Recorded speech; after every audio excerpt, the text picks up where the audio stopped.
Victims of abuse in Catholic-run institutions are calling for any compensation to cover Northern Ireland. In the wake of last week's report into decades of child abuse in the Republic, 8 religious orders have now said they'll review how they can make amends.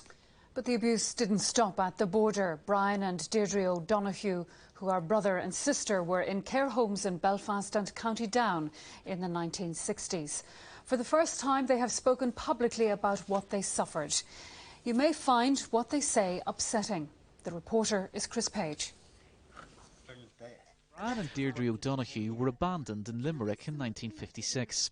That story has long faded from the headlines, but their memories of their time in Catholic-run institutions here have left their mark.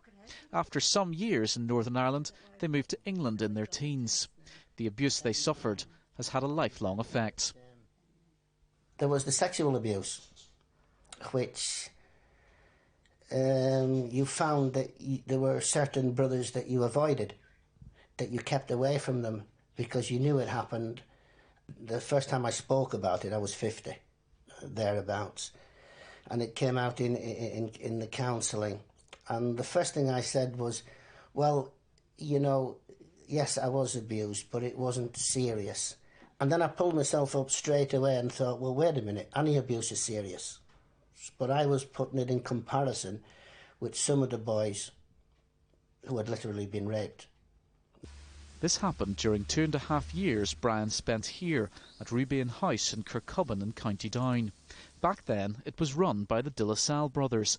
The order doesn't own the building anymore. As well as the sexual abuse, severe beatings were part of life. And when these boys were beaten, they literally jumped in the air. That was brutality.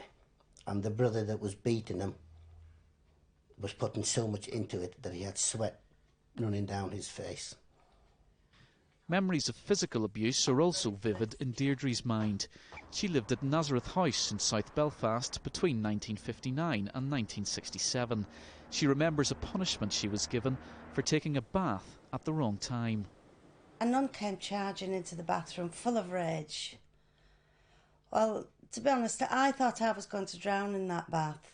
She grabbed me by my hair and kept ducking me under the water. It was mental abuse as well, not just physical. For instance, one morning I was told by a nun that she saw the devil dancing on my bedside locker. Well, of course, that made me afraid to go to sleep at night.